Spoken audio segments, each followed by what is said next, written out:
Boris Johnson has failed at everything he's put his hands on. Literally. He has lost 7 votes in the election, meaning every vote that has been taken has been against the government, his government. And on top of that, he's been slapped down for all intents and purposes, lying to the Queen. I mean, he prorogued Parliament, which means essentially he suspends and ices all government matters from the standpoint of Parliament. Everybody that have meat for brains and eyes to connect them to the objective world knows that the reason he was doing that is because he didn't want Parliament overlooking his actions. And he wanted the capacity to implement potentially a no-deal Brexit, which is something that the UK, particularly the Parliament, has no penchant for. Keep in mind, Boris Johnson has not been elected. He's only had, 90,000 Tories to put him in power in a country of 66 million? To his credit, however, he has been screaming for an election. And despite Labour calling for an election for the last 3 years, at this particular moment, not so much. Here's the interesting quirk, though. Despite all the scandals that is enrapturing Boris Johnson now, a groping scandal, apparently some impropriety that took place with a potential affair while he was mayor, despite all of these scandals, and despite the fact that he's been losing magnificently from the standpoint of government, has no governing majority, if you look at the polling, if an election was held today, Bojo would win. Bojo would win. I am not so naive to believe that Bojo is the defender of democracy. Meaning, Bojo is trying to get Brexit done in this kind of mass showing of democracy. No, Bojo is a conservative, and like other conservatives, he wants to cut regulation to the bone, and pulling himself out of the European Union would allow them to do just that. Nigel Farage is the exact same character further to the left. Bojo, however, is a magnificent campaigner. And since Corbyn and the Labour Party seeded this notion of we are also for Brexit, then you've created a dilemma or a dichotomy of sorts of one party, the Tories, being pro-Brexit party, which just so happens to be what the public said they wanted, versus the other parties that are not. He didn't make himself defender of democracy by himself, is my point. Boris Johnson has been slapped down by the Queen, or by the Supreme Court, for lying to the Queen for all intents and purposes. And they unprorogued Parliament. Now, I didn't get the opportunity to show this video when it happened because I wasn't feeling well, but I want to show this video now. I've been watching British politics for 4 or 5 years, and even in watching it, looking back in time on it, meaning Tony Blair and the fights that Blair used to have with Cameron and so forth, I've never seen a parliament like this. This is immediately after Parliament has been reconvened because the court essentially said you lied to the Queen, and thereby it is as if you bought a blank paper for proroguement. It never happened. It never took place. It is pushed from the record books. What happens? What happens when a pissed off Parliament comes back in session with a prime minister that has just been slapped down by the Supreme Court? And again, despite all of this, if an election was held today, Bojo would win. Welcome to the Soapbox.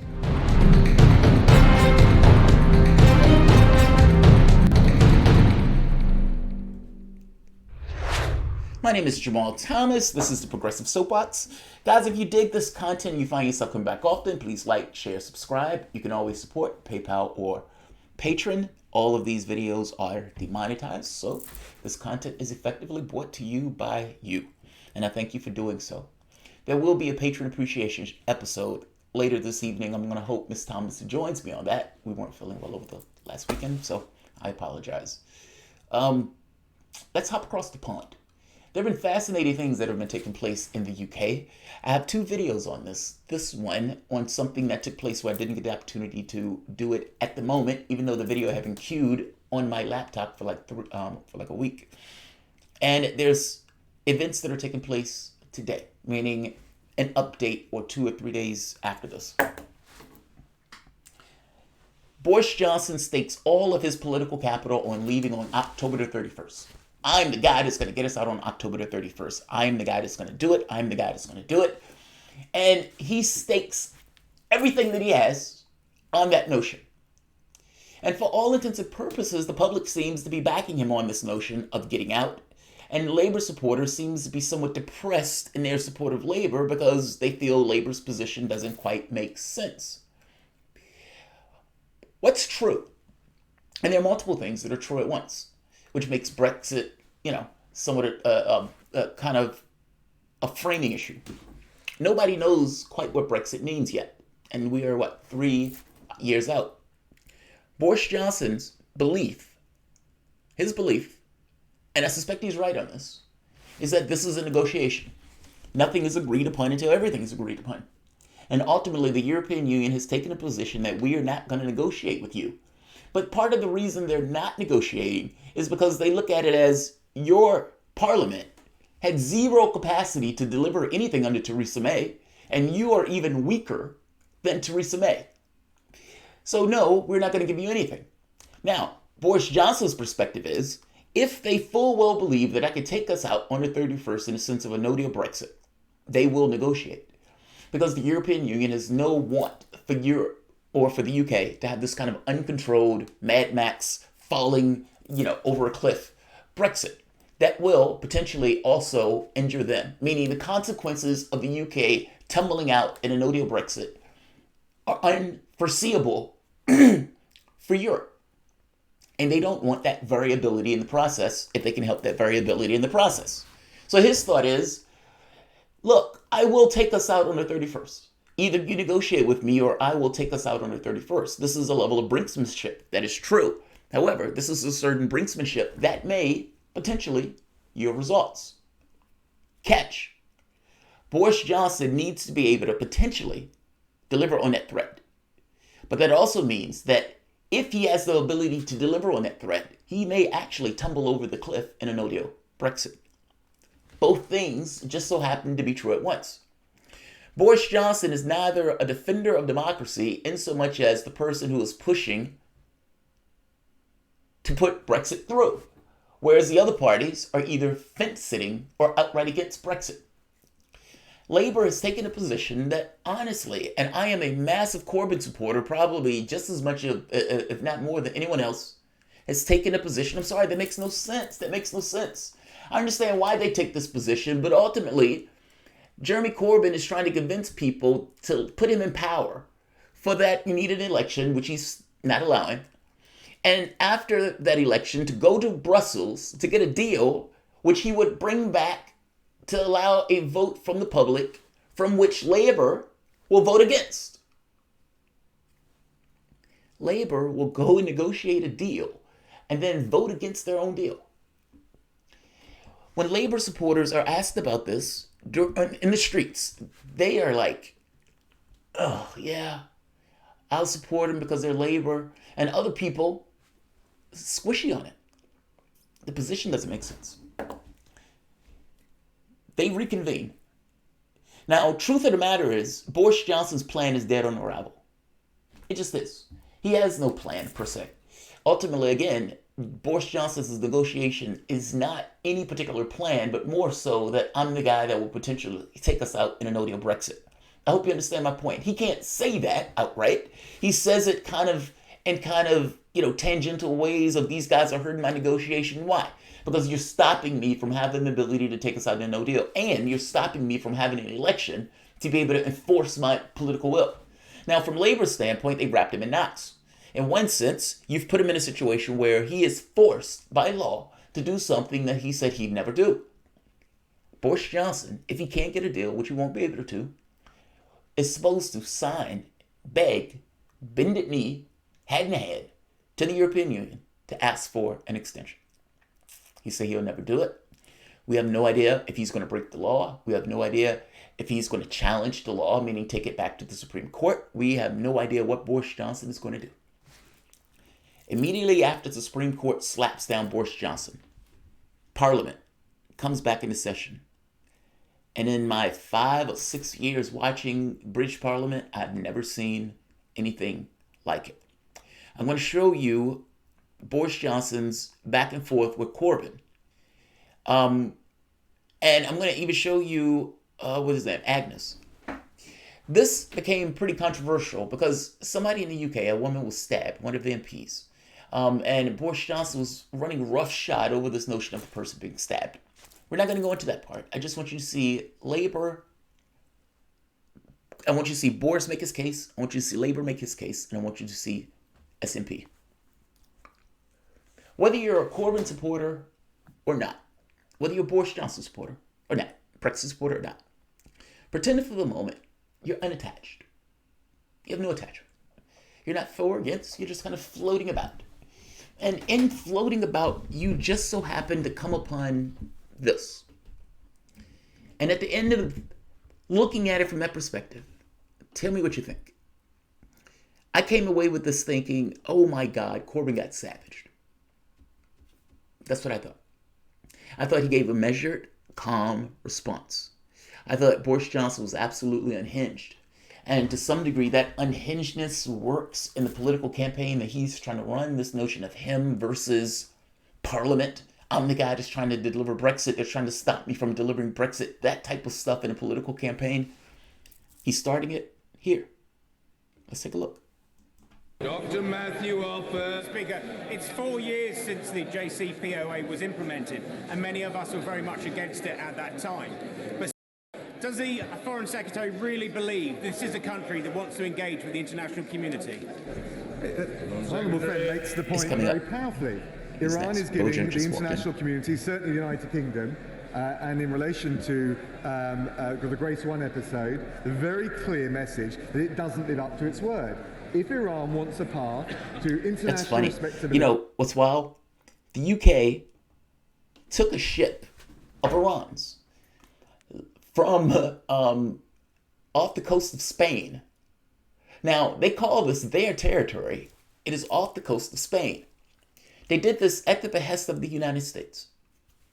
Hunt is standing here saying, how dare Iran take in our ship? How dare they? They don't live up to their word. He literally took a ship as a patsy nation of the United States off the coast of Spain. And it's not even clear on whether or not it was in British waters. It's amazing the way these guys lie. They do the same thing in the United States. So it's not, I'm annoyed about what has taken place from the standpoint of the United States and Iran and the brinksmanship that has been pushed for, the brinksmanship involved in that process, and how close we are to a conflict. Anything could pop off. Another oil field is hit, and they say, oh, Iran did it, in which case now we have to go after Iran. Like, that's a problem, that's all. Let's hear Hunt. And the prosperity that comes with it, it's going to have to reverse those actions, live up to its responsibility, and then there is a possibility for it. Thank you. Order. Statement. The Prime Minister. Thank you, Mr. Speaker. Thank you, Mr. Speaker. They want a change, Mr. Speaker. They want a change of government, Mr. Speaker. Let them have an election. Now, with your permission, I shall make a statement on yesterday's Supreme Court. They're screaming for him to resign. They're screaming, resign, resign, resign. Now, here's the catch. If you want him to resign, why don't you take him out of office with an election? Because he is openly saying that's exactly what he wants. Now, Labour's point is, we don't want to give you an election because we don't want to accidentally trip over deadline with an important election. If you promise, like meaning if you sign in order to get an extension, we'll take an election. However, he can't do that. He can't do that. He can't do that. Meaning he is in no position to extend beyond October 31st because everything that he's put hinges on this notion of we are leaving October the 31st. Labour's argument is if you sign, we will have an election. This is one of those things of it's a situation where you know that the other person can't do. And so the person, like you keep this kind of situation perpetuating itself. But let's hear it. Something has to give, though. Both sides can't be right. Either they leave on October the 31st and Boris Johnson is right and his political capital is in check, is in tow. Or they don't. In which case, everything that he's put his political capital on vanishes all at once. It's fascinating politics, but one side has to win, one side has to lose. There's no middle ground. Let's hear. But there'll be ample opportunity for everybody who wants to question the Prime Minister in conformity with usual practice to do so, but the statement must and will be heard. The Prime Minister. Thank you, Mr. Speaker. With your permission, I shall make a statement on yesterday's Supreme Court verdict and the way forward for this paralysed Parliament. 3 years ago, more people voted to leave the European Union than have ever voted for any party or proposition in our history. Politicians of all parties promised the public that they would honour the result. Sadly, many have since done all they could to abandon those promises. The video is below, by the way. I may make certain intrusions within the context of the video because you kind of have to piecemeal pick through what is being said. Up to this point, everything Boris Johnson said is true. Both parties have said, we will honor the referendum. Go look back for the last 3 or 4 years, last 3 years in regards to PMQs and everything else. Labour has consistently said they will honor the referendum. They are now walked that back. Slowly, but they've walked it back. And to overturn that democratic vote. And after 3 years of dither and delay that left this country at risk of being locked forever in the orbit of the EU, this government that I lead has been trying truly to get us out. And most people, indeed most supporters of the party opposite, regardless of how they voted 3 years ago, think the referendum must be respected. They want Brexit done. I want Brexit done, and people want us out on October the 31st with a new deal if possible, but without one if necessary. Now, 64 days ago, I was told that Brussels would never reopen the withdrawal agreement. We are now discussing a reopened withdrawal agreement in the negotiations. I was told that Brussels would never consider alternatives to the backstop, the trap that keeps the UK effectively in the EU but with no say. This is a bit of bluster. I mean, the reality of it is what came out yesterday was essentially Boris Johnson's plan that he was putting forth was dead on arrival. This alternative method of trying to check goods and services away from the border. Dead on arrival. Let's keep going. We're now discussing those alternatives in the negotiations. I was told Brussels would never consider arrangements that were not permanent. We're now discussing in the negotiations an arrangement that works on the principle of consent and is not permanent. I was told there was no chance of a new deal, but we are discussing a new deal. And this is in spite of the best efforts of the party opposite and this Parliament to wreck our negotiations by their attempts to take no deal off the table. The truth is that the majority in this Parliament, the majority opposite, are not... He just says something there that needs to be unpacked because he's right. He's right, but he never articulates it. Like he never explained what he means. But even though he says it, it's a tangential hit to what he's actually talking about. They're trying to wreck any notion of Brexit by taking no deal off the table. Think for the moment you're in a negotiation. And maybe you want to trade a video game with somebody else. And the person says, all right, in addition to the video game, I also want your Xbox, and I want your stereo system. And you're like, yeah, I like that game, but I'm going to have to say no thanks on that. And you get the opportunity to walk out the door. Why? Because in any negotiation, you have the potential of being able to walk. If you don't have the potential to walk, they can give you anything. Apply the same rule for the standpoint of the European Union by taking no deal off the table, which is essentially what they've been trying to do. They prevent the Prime Minister from being able to walk, meaning they can give him the exact same deal they gave Theresa May and say, this is the only thing that we're going to give you, take it or leave it, at which point you're stuck with it because you've just said there's no capacity for me to leave out of this negotiation. Labour has done this. That's true.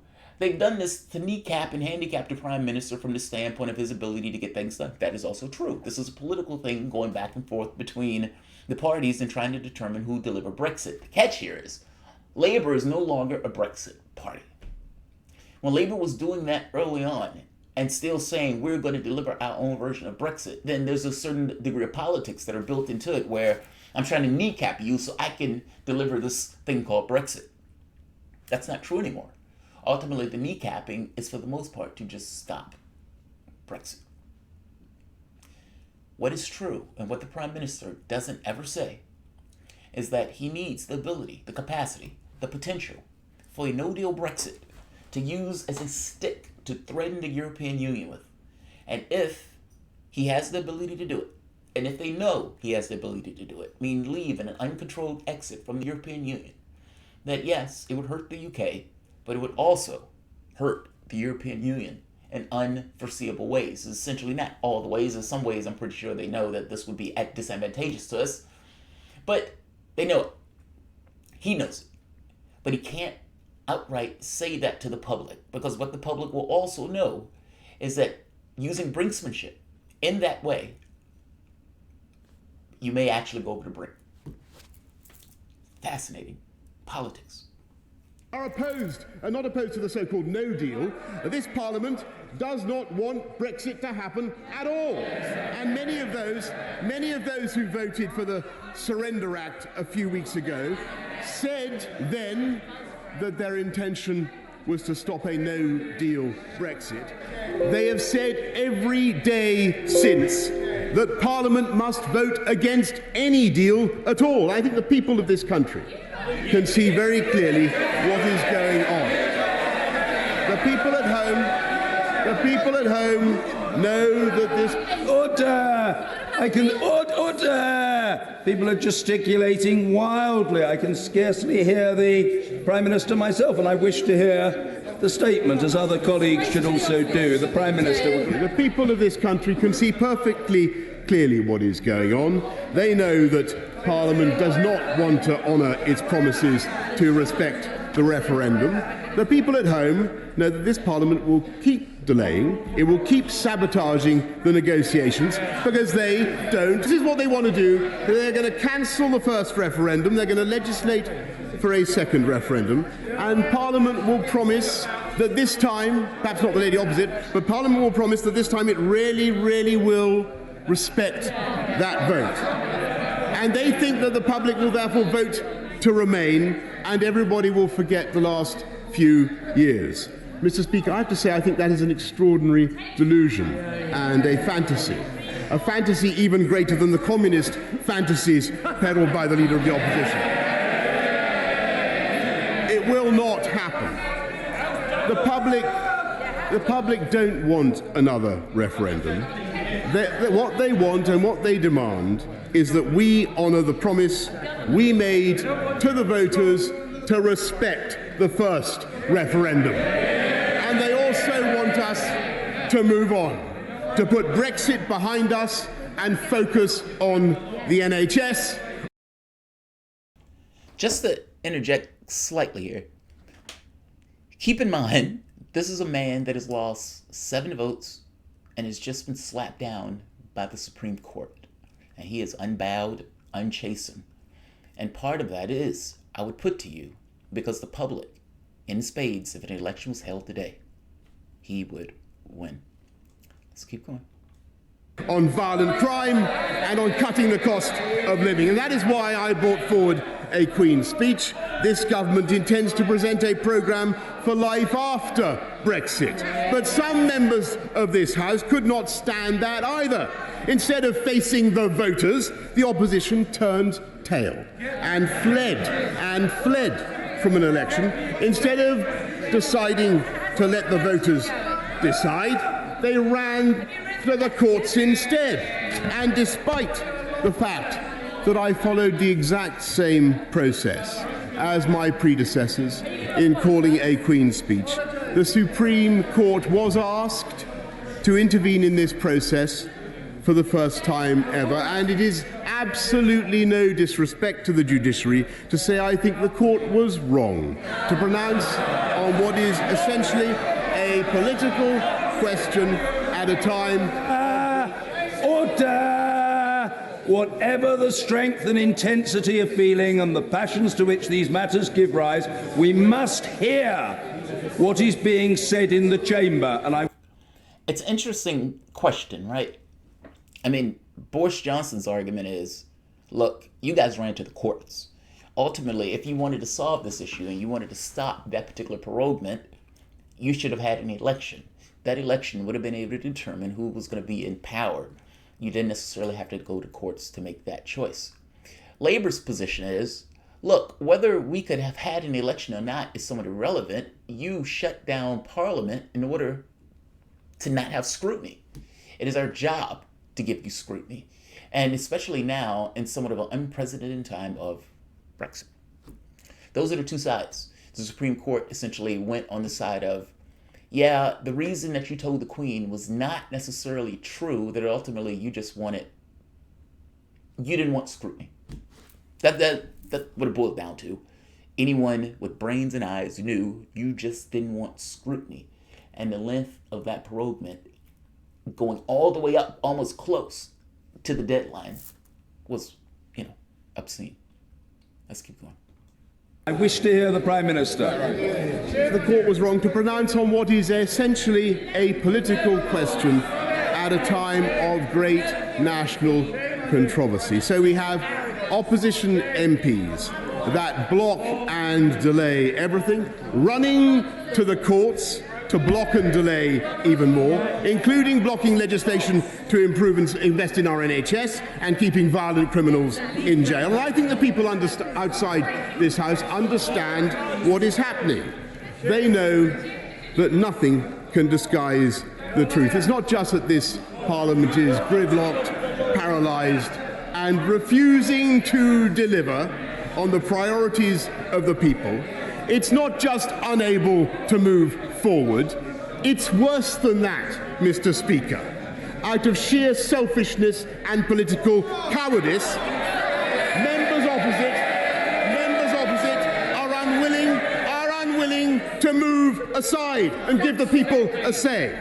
They see MPs demanding that the people should be given a say one week and then running away from the election that would provide the people with a say. And worst of all, they see ever more elaborate legal and political manoeuvres from the party opposite, which is absolutely determined to say, we know best, and thumb their noses at the 17.4 million people who voted to leave the European Union.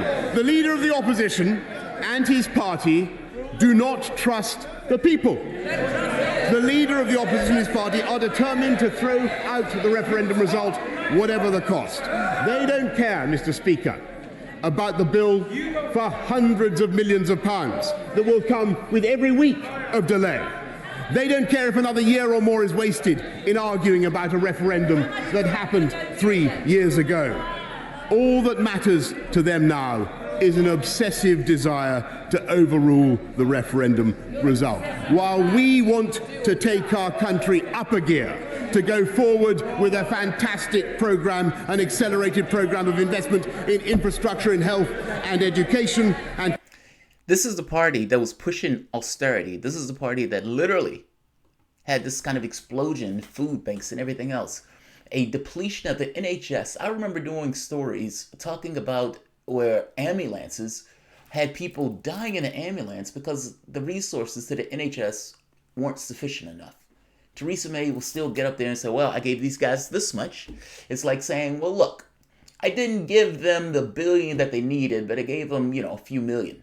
Yeah, I understand you gave them a few million, but they needed $1 billion in order to ensure people weren't dying in ambulances during the winter. And now, all of a sudden, they got bank. They're just throwing out money. Fair enough. On this other point, the Tories were the party that called for the referendum, meaning the Tories are almost philosophically bound to see it through. They just are. You're not going to have a Tory that is going to You may have some, but for the most part, if they're going to keep any level of credibility in the party itself, especially from the standpoint of a democratic system, if you have a referendum and you get that many people coming out and you're the party that called the referendum, even if you weren't the party that called the referendum, you should live up to the referendum. I don't take a position on Brexit from the standpoint of, do I like it or dislike it? I take it from the standpoint of the people chose to leave. It's a referendum. It is a wellspring of democracy in real terms. Either follow it or you don't. But if you're going to blow it away, what does that mean from any level of a democratic order the moment that one side, one liberal order, kind of like the Democrats, decided to blow off what the public wanted because they know better? This is not a rah-rah Boris Johnson. It's more so, it's just objectively true. Technology, they are throwing on the handbrake. Well, Mr. Speaker, we will not betray the people who sent us here. We will not. That's what they want to do. We will not abandon the priorities that matter to the public. And the only reason Boris Johnson can make this argument, do not be so naive to believe that Boris Johnson is a defender of democracy. He is not. However, from the standpoint of the public and the country having a referendum, this politics writes itself. Any party, it doesn't matter what Boris Johnson's party is. Doesn't matter. Doesn't matter one iota. If this was Labour that called the referendum and the Tories were trying to stop it, Labour will be making this exact same speech, depending upon who they have in order to make the speech. They would argue that they were the defenders of democracy because it writes itself. One side is pushing for the results of the referendum. The fact that that side is going to be able to advantage itself is irrelevant at this point. Ultimately, a referendum was called, this side is defending it, the other side said, we don't care about the referendum. It writes itself.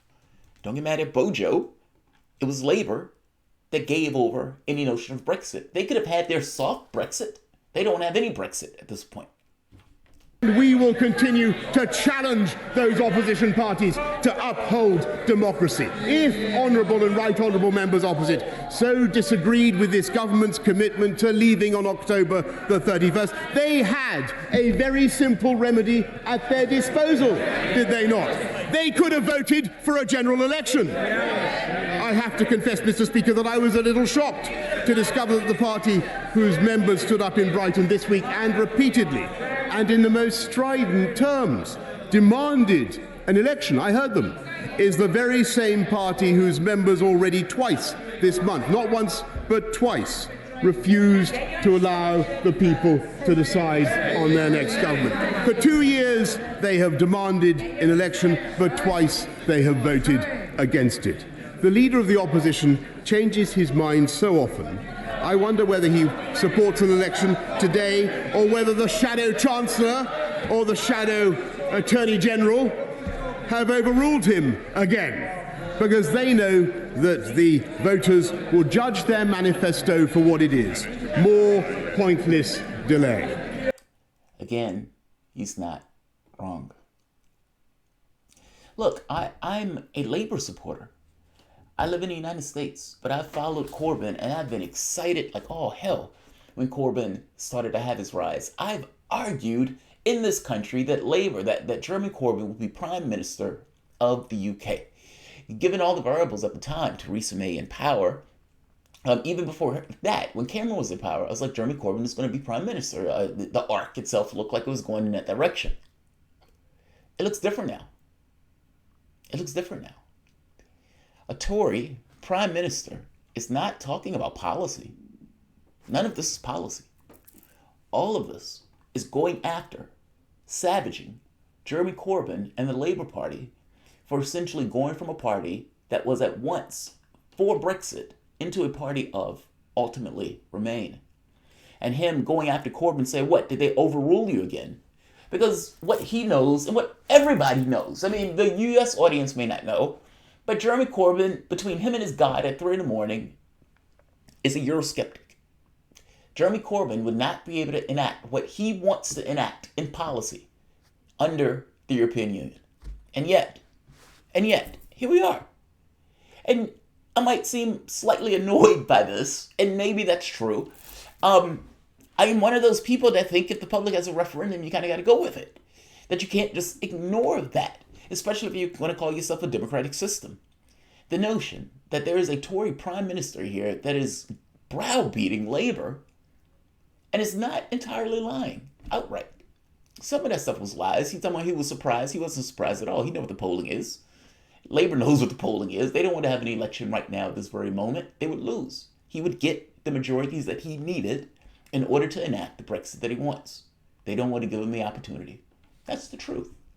By the same token, he's not doing this to defend democracy. He's doing this because he wants to be able to cut regulation to the bone. That is also true. It is also true that he needs his numbers in order to threaten the European Union, in order to even get any level of concessions from the European Union. That is also true. It is also true that the European Union may not give him anything, even if he did get his numbers, meaning they would tumble over the cliff. All of those things just so happen to be true. Labour was trying to hit him and the previous government in the knees in order to prevent them, yes, from a no deal, but also in order to tie them in knots. That is also true. All of those things are true.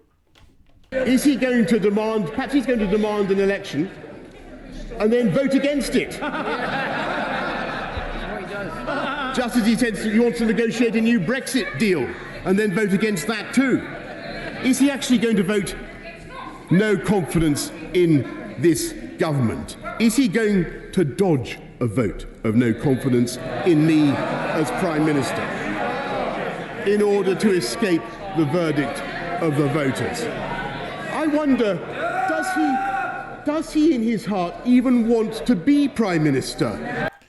This is a man that has lost 7 votes. Like, God, man. Like, you have no idea how weird this is. This is a man that has lost 7 votes and has literally yesterday just been slapped down by the Prime Minister. At the time this was taken, had just been slapped down by the Supreme Court. I'm sorry. I know sometimes I mix my words. I know by the time I get 70, I'm not going to make it to 70. But by the time I get up in the ages, I'm going to be a Joe Biden. But nevertheless, this is a man that has lost 7 votes. Everything that the government has put up, they've lost. And he has also been slapped down by the judicial branch. And he is sitting here wagging his finger at Labour. Like, are they going to vote him down again? As this kind of strong man. Now, if you were untethered, not associated with anything, and I understand that's difficult to do, but pretend for the moment that you are just untethered and you are watching this. What do you think? It's true that Jeremy Corbyn hasn't given a speech yet, but this is a powerful fucking speech. And I don't even fucking like him. I don't even like him. And he's winning me over. That angers me. Like, when I'm looking at Donald Trump and something is being said and the Democrats are being lying and being disingenuous. And I'm like, God, guys, you guys are lying and being disingenuous. I don't like saying that shit. I mean, no more than I like saying it here. It's just so happened that when he's wagging his finger at Corbyn in the speech, he just so happens to be right. Not all of it, but a lot of it. And enough of it to bite. The speech bites. Because a lot of the speech is true. Look at, let's go to this part again. He's wagging his finger at Corbyn, essentially calling him a beta male, saying you don't even have the ability to command your group to follow you, your leadership. You are actively a leader that is just following. Corbyn is a Eurosceptic, and yet, if he gets a deal, it's going to be voted down. How's he wrong? You don't have to like Boris Johnson. I don't like him. But how is he wrong? People, the leader of the oppositionist party, are determined to throw out the referendum result, whatever the cost. They don't care, Mr. Speaker, about the bill for hundreds of millions of pounds that will come with every week of delay. They don't care if another year or more is wasted in arguing about a referendum that happened 3 years ago. All that matters to them now is an obsessive desire to overrule the referendum result. While we want to take our country up a gear to go forward with a fantastic programme, an accelerated programme of investment in infrastructure, in health and education and technology. They are throwing on the handbrake. Well, Mr. Speaker, we will not betray the people who sent us here. That's what they want to do. We will not abandon the priorities that matter to the public. And we will continue to challenge those opposition parties to uphold democracy. If honourable and right honourable members opposite so disagreed with this government's commitment to leaving on October the 31st, they had a very simple remedy at their disposal, did they not? They could have voted for a general election. I have to confess, Mr. Speaker, that I was a little shocked to discover that the party whose members stood up in Brighton this week and repeatedly and in the most strident terms demanded an election, I heard them, is the very same party whose members already twice this month, not once but twice, refused to allow the people to decide on their next government. For 2 years they have demanded an election, but twice they have voted against it. The leader of the opposition changes his mind so often. I wonder whether he supports an election today or whether the shadow chancellor or the shadow attorney general have overruled him again, because they know that the voters will judge their manifesto for what it is: more pointless delay. Is he going to demand, perhaps he's going to demand an election and then vote against it? Just as he said he wants to negotiate a new Brexit deal and then vote against that too. Is he actually going to vote no confidence in this government? Is he going to dodge a vote of no confidence in me as Prime Minister in order to escape the verdict of the voters? I wonder, does he in his heart even want to be Prime Minister anymore? He says that I should go to Brussels on 17th of October and negotiate another pointless delay, but he doesn't want to go himself. And even if he did, his colleagues wouldn't let him, because quite frankly they recoil. They recoil at the idea of him negotiating on the people's behalf, representing this country with the likes of Vladimir Putin, let alone the EU or the mullahs of Tehran. Or is it perhaps that he wants a Conservative government? It would be a curious state of affairs indeed if Her Majesty's loyal opposition had every faith in the government of the day.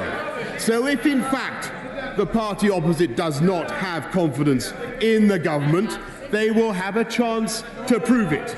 They have until the House rises. Let them listen. I think they should listen to this, Mr. Speaker. They have until the House rises today to table a motion of no confidence in the government.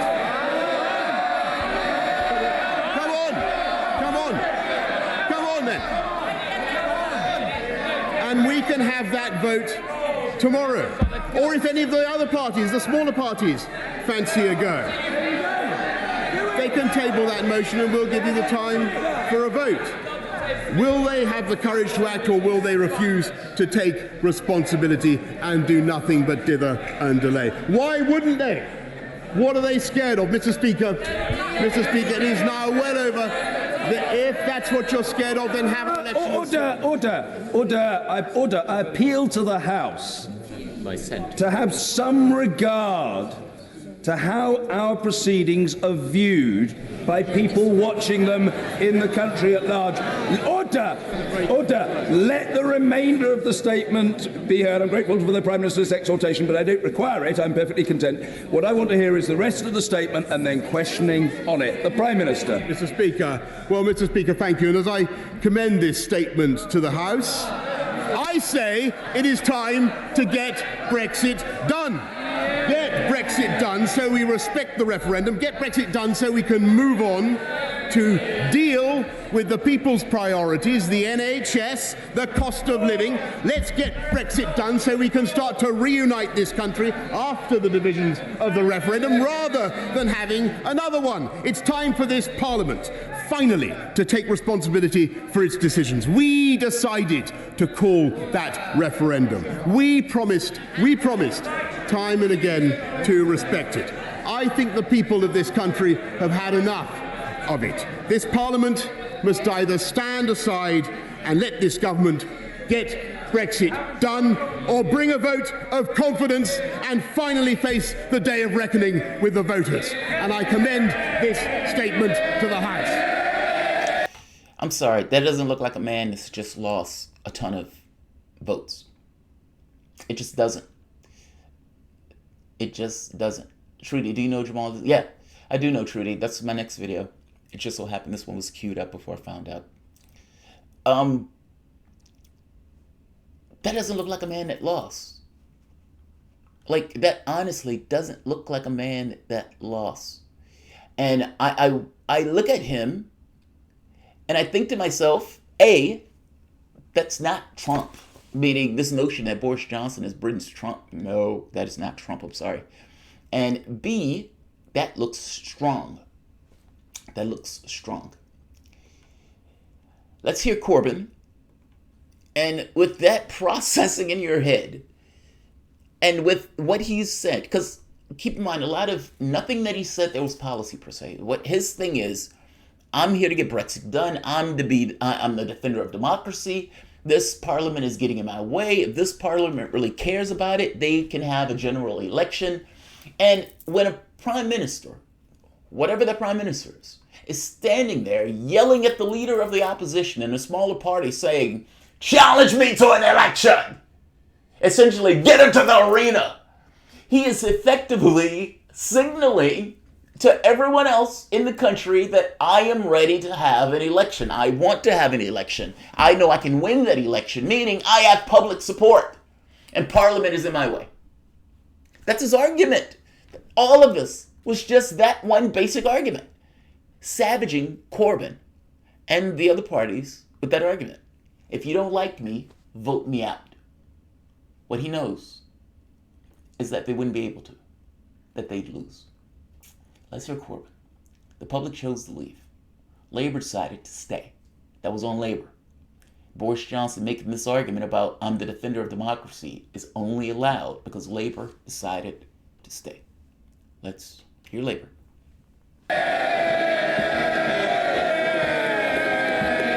Jeremy Corbyn!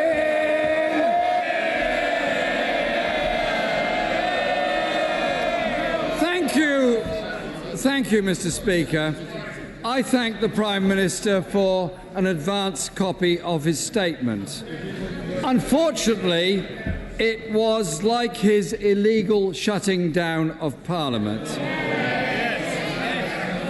Null, of no effect, and should be quashed.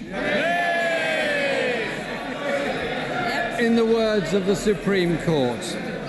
This, Mr. Speaker, was 10 minutes of bluster from a dangerous Prime Minister who thinks he is above the law. It was bluster. Yes. 10 minutes, probably. But it had bite.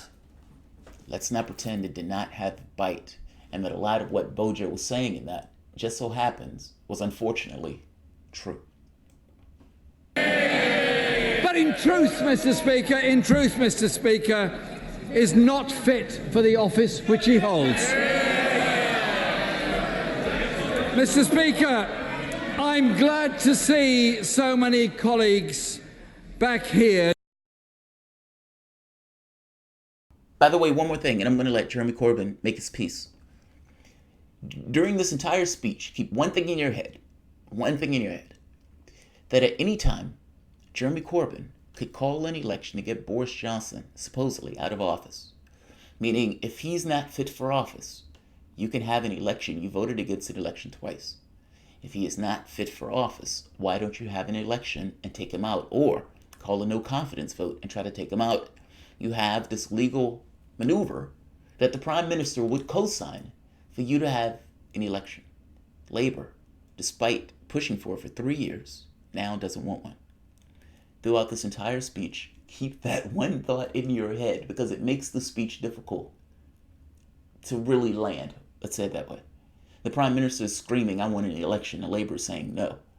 And Labour is at this point saying, yeah, this guy's unfit for office, however, we don't want an election. They're doing what they were elected to do, holding the government to account for its failings. Whether it's the attempts to shut down democracy, it's sham Brexit negotiations, it's chaotic and inadequate no-deal preparations, it's allegations of corruption, it's failure on climate change, it's failure to step in to save Thomas Cook. This government, Mr. Speaker, is failing the people of Britain, and the people of Britain know it.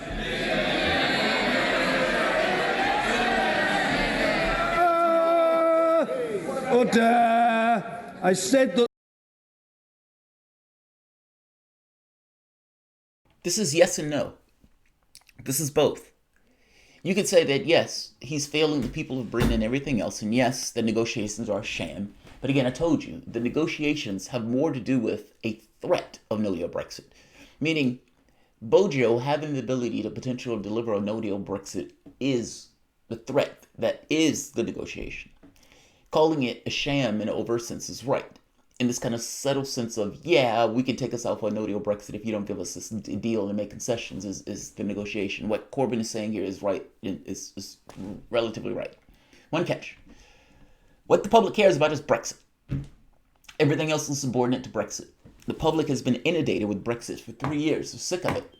And because they're sick of it, that is going to be the thing that is on the marquee.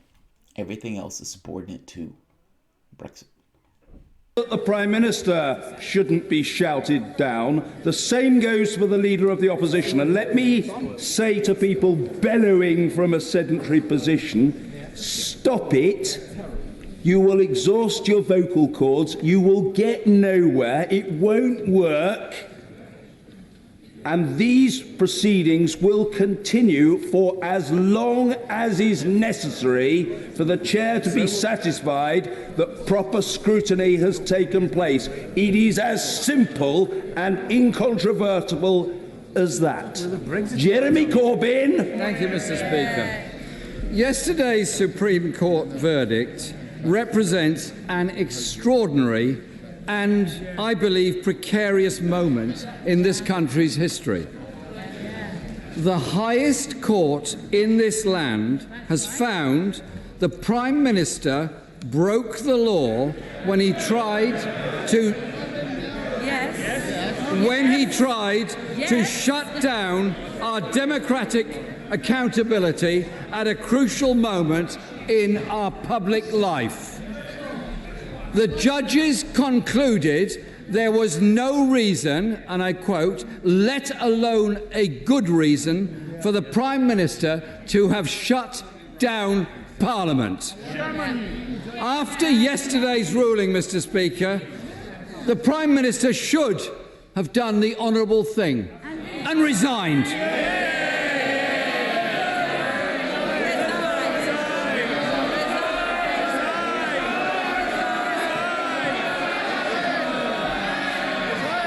Yet, Mr. Speaker, here he is, forced back to this House to rightfully face the scrutiny he tried to avoid. With no shred of remorse or humility, and, of course, no substance whatsoever. That's right. So let's see if he will answer some questions. He won't. He won't. Does the Prime Minister agree with his Attorney General Well, write it down, Boris. that the government got it wrong, or with the Leader of the House that the Supreme Court committed a constitutional coup? This, Mr. Speaker, is a vital question about whether the government respects the judiciary or not. The Attorney General was also categorical that the government would comply with the EU Withdrawal No. 2 Act. Can the Prime Minister confirm that? Mr. Speaker,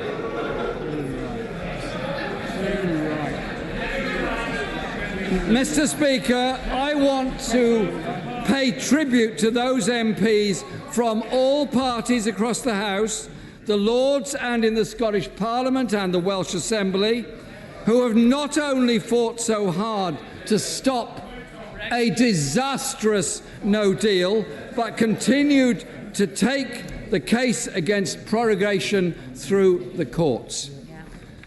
The government has failed to silence our democracy. Mr. Speaker,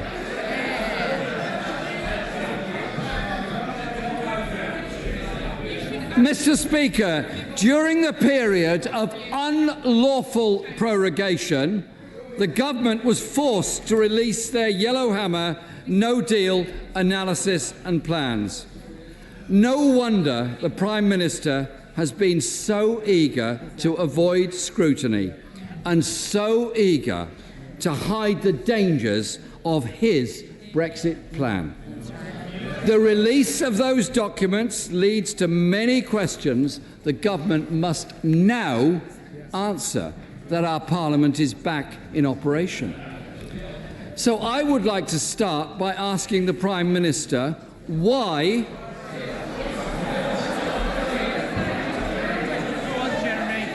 Mr. Speaker, by asking the Prime Minister why the government described leaked Yellowhammer documents in August as being out of date. When the documents were later produced in September, they were word for word the same documents. It is clear they have tried to hide from the people the truth, the real truth of a no-deal Brexit, and tried to hide the fact that their policy would heap misery on the people of this country. Let's just take a look at the analysis. That's probably true, by the way.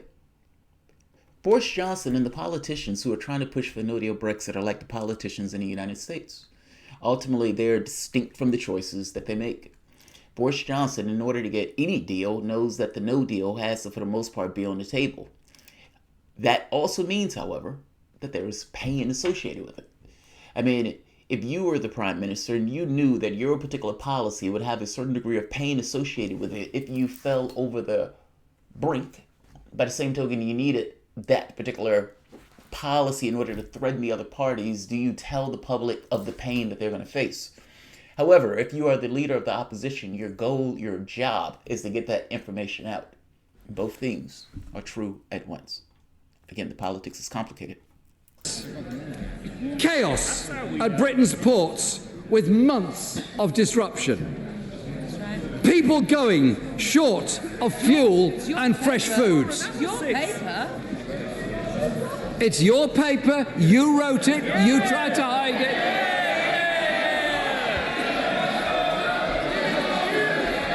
I beg your pardon, Mr. Speaker, I don't hold you responsible for writing the document.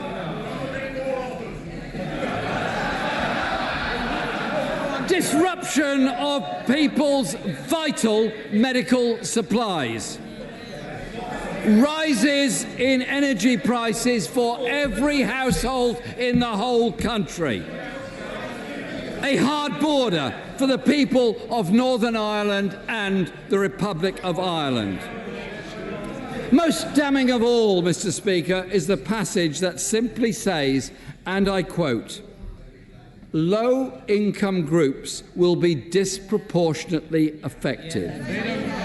Well, there we have it, Mr. Speaker. A simple warning, a simple truth, that a Tory government is continuing to follow a policy they will know will hit the poorest people in our country the hardest. They simply do not care. Mr. Speaker, The damning document we have already seen is only 6 pages long. It's only right that this House should expect more transparency from this government. The government says they're doing all they can to get a deal before October the 31st. But the truth, Mr. Speaker, is the Prime Minister has hardly put any effort into negotiations, any progress at all, looks at its most generous best to be minimal. Only yesterday, the European Union's chief negotiator, Michel Barnier, said that there was no reason today for optimism. Can I ask the Prime Minister why he believes Mr. Barnier has that view?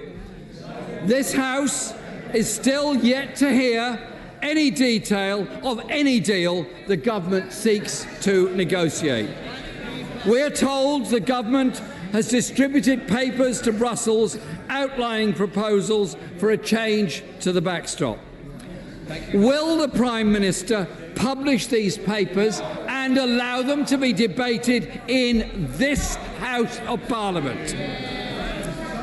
For this government to have any credibility with our people, they need to show they have an actual plan. Mr. Speaker, the Prime Minister also has questions to answer about his conduct in public office. And in particular, allegations that he failed to declare an interest in the allocation of public money to a close friend whilst he was Mayor of London. It was announced today that the Department of Culture, Media and Sport is reviewing the funds allocated in the light of the Sunday Times report. Did the Prime Minister initiate that review? Will the Prime Minister fully cooperate with the DCMS review and that of the Greater London Assembly? Will he refer himself to the Cabinet Secretary for investigation? Mr. Speaker, the Prime Minister, no Prime Minister, is not above the law. Mr. Speaker, no one can trust this Prime Minister, not on Iran, not on Thomas Cook, not on climate change, not on Brexit. Iran, yes, on Iran. For the good of this country, Mr. Speaker, Order. The Leader of the Opposition is entitled to be heard in this Parliament. Order. And he will be heard. I don't mind how long it takes. These exchanges will take place in an orderly manner. Be in no doubt about that. Jeremy Corbyn. Thank you, Mr. Speaker. Quite simply, for the good of this country, he should go.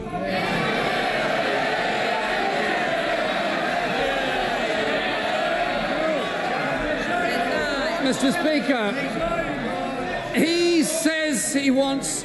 If you're like the American public, you're not entirely paying attention to it.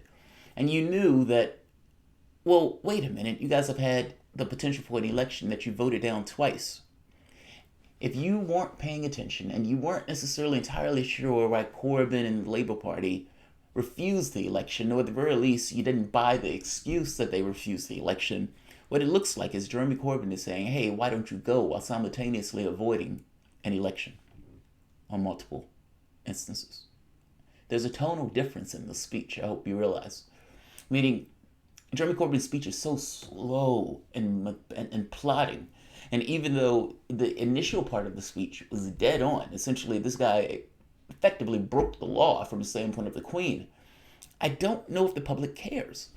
But I think the public's main thing is that they care about Brexit. All this other stuff seems to be mattering to them less. But I could be wrong, and it could change. Let's hear him out. A general election. I want a general election.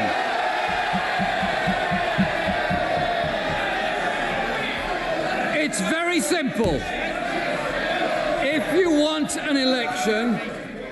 wants an election, get an extension and let's have an election. Prime Minister. Mr. Speaker, here the right honourable gentleman asked several questions. I'll try and deal with them in order. On the first point, my friend the Attorney General made absolutely clear, of course, that this is a judgment with which he disagreed. Though, of course, we respect the judgment of the Supreme Court. On the second point, about the Ben Burt Act? I will say what I'm sure he understands. We will, of course, obey the law, and we will come out of the EU on October the 31st. On his point about preparation. It is unclear how, because both of those things are in contest with one another. Meaning, by law, Boris Johnson is supposed to get an extension if he can't make a deal. By the same token, he is saying, but we will come out. Well, if you don't have a deal and you're supposed to, by law, get an extension, how are you going to pull that off? He has been unclear on that point, and those two things are in contradiction with one another, which is why the press continuously asks him about that very particular point. Are you going to get an extension if you don't have a deal? He says, we will follow the law. However, I am not going and asking for an extension. Can't have it both ways. Preparations for a no-deal Brexit. I congratulate my right honourable friend, the Chancellor of the Duchy of Lancaster, who just spoke for 2 hours on this matter. Our preparations are very far advanced, and I think this country can be entirely confident that we will be ready, deal or no deal. On his point about whether we are on the verge of getting a deal or not, well, it is absolutely true that negotiations are difficult, but we are making progress. And all I will say to him and to his friends is that they have not been made easier by the Surrender Act that he passed.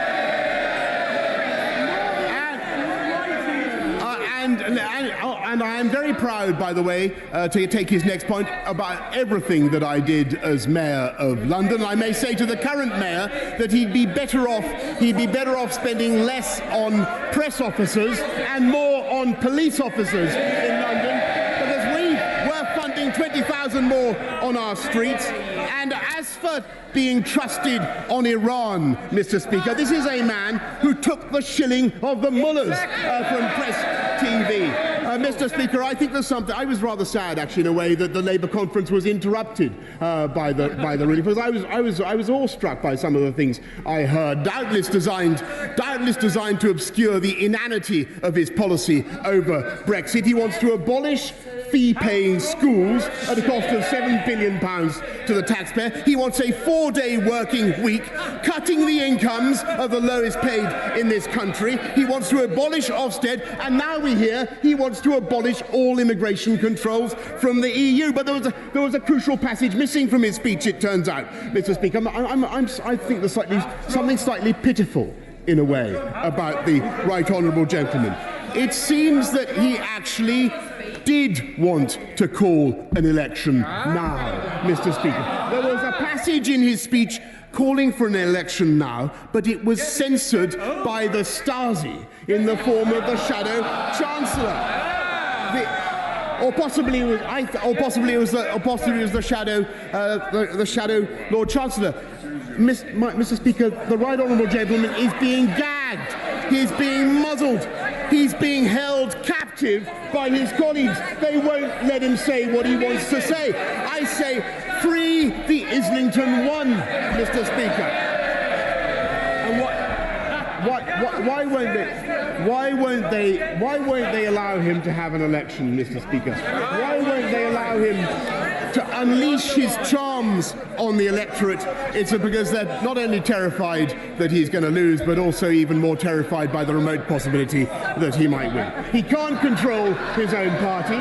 He can't decide whether he's for Leave or for Remain. He's being held captive by his colleagues. The electorate are being held captive by this zombie parliament and this zombie opposition, and he wants the entire country to be held captive in the EU after October the 31st at a cost of more than £1 billion a month. We say no. I say no. Let's get Brexit done and let's take this country forward. All right. Let's hear SNP, and I'll end it on this. His very good put down of the fact the Prime Minister is still standing here today, he in fact... Because the Leader of the Opposition fears his own party just as much as he fears us. Prime Minister. I thank my right honourable friend for his very acute question, Mr. Speaker, and I'm afraid the answer is very simple, that they don't want an election because they are not sure that the public would trust them with the government of this country, and I think that they're right, and I think that they put the yellow into Yellowhammer, Mr. Speaker. Mr. Ian Blackford.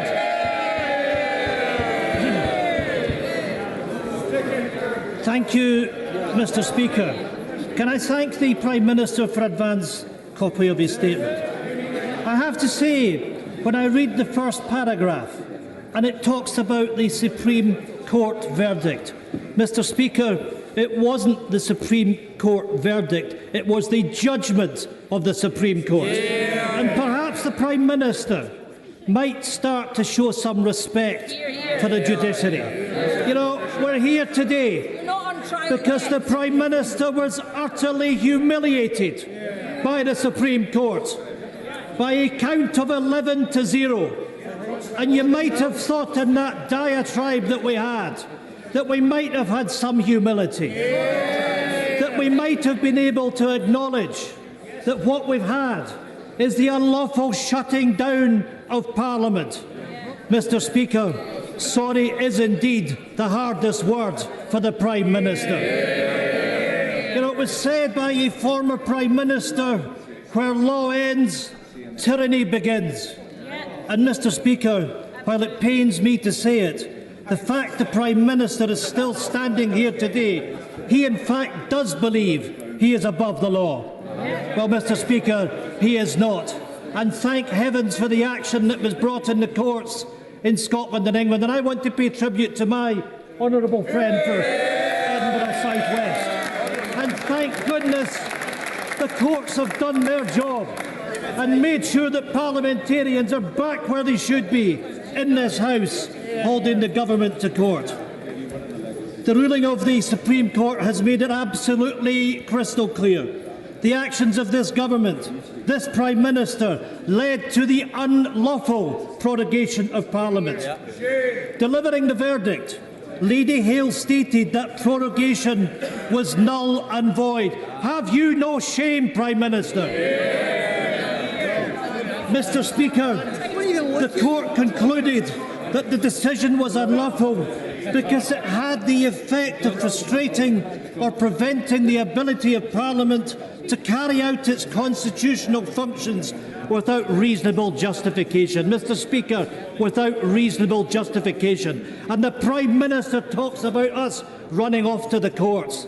Well, we got the courts to do what he failed to do, which was to respect parliamentary sovereignty. Frustrating, preventing Parliament carrying out its constitutional duties without reasonable justification. How devastating for a Prime Minister to have such a judgment. Where law ends, tyranny begins. Yet the Prime Minister said he didn't agree with the courts. He only agrees with his cronies in Number 10, his Brexit-obsessed fan club. I'm sorry, this is ludicrous. This is a nonsense speech. Yes, it is true that Boris Johnson was slapped down. No, this is not tyranny by any means.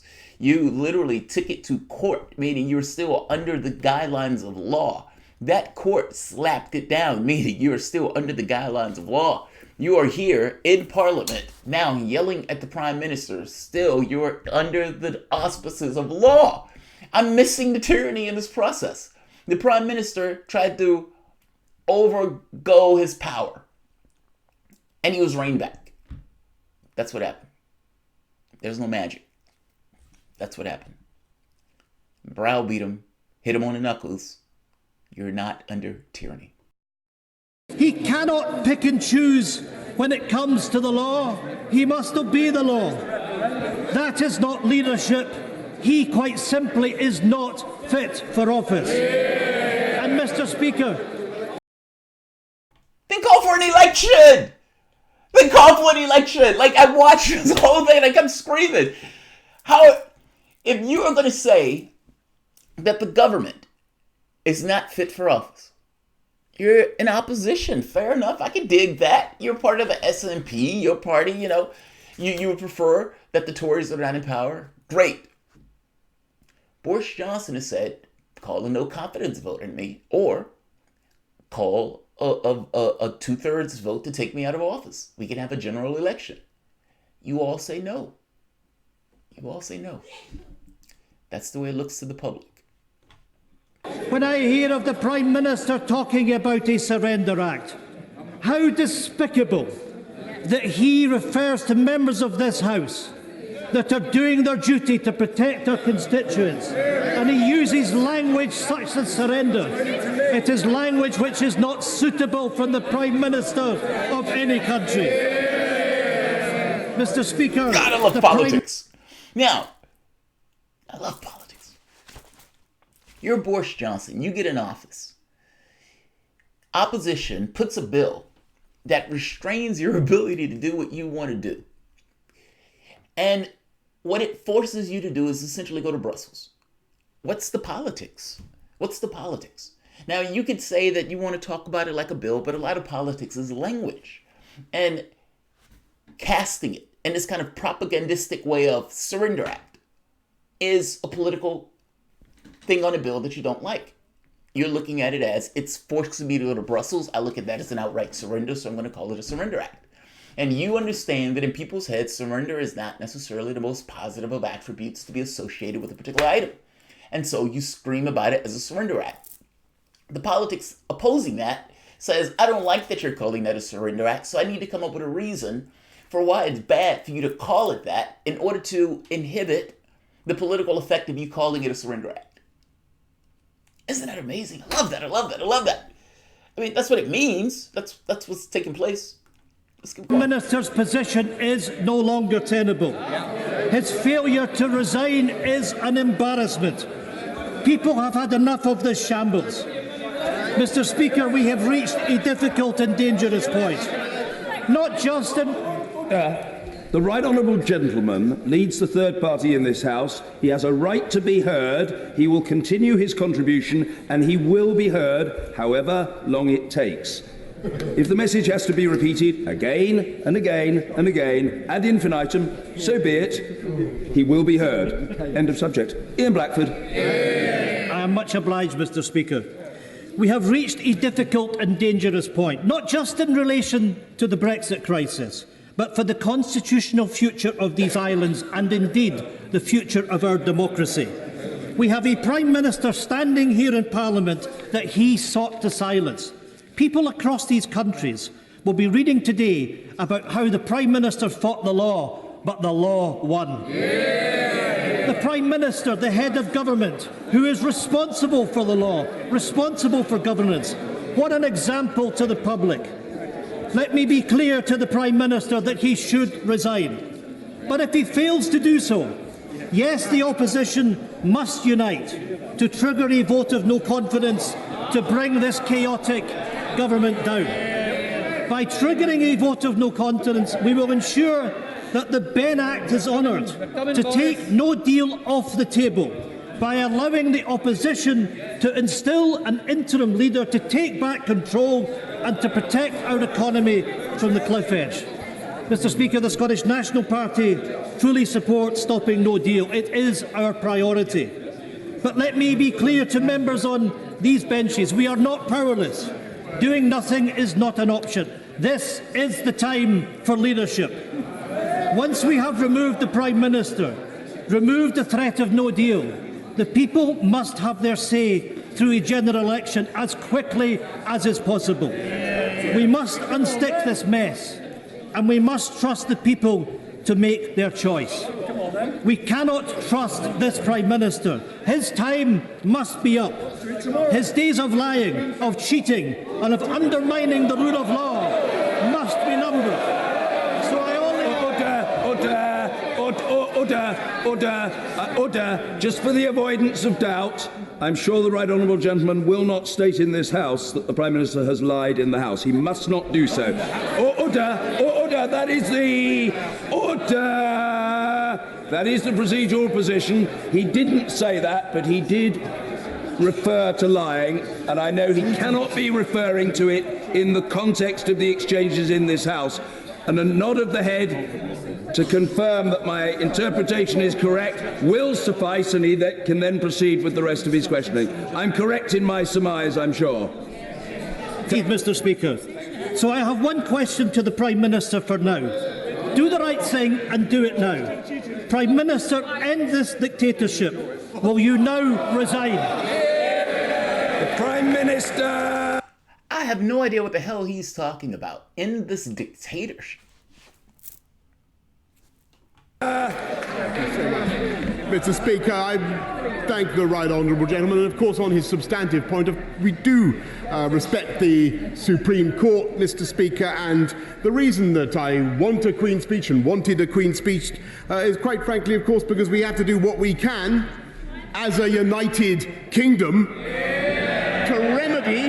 to remedy the waste and incompetence of the high-taxing, fish-abandoning government of the SNP in Scotland. And that's why we are investing in 20,000 more police officers and 20 new hospital upgrades and levelling up education funding and funding gigabit broadband across the country. And I hope, Mr. Speaker, and I bet the people of Scotland hope, that in spite of all the uselessness of the government of Scotland, that those benefits will be passed on to the people. Because that is the only obstacle in our way.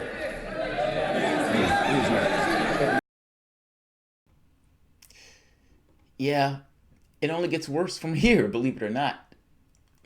They start to lose their mind in the back and forth that takes place in Parliament. Look, I am a major Corbyn supporter. Major. But that looked rough.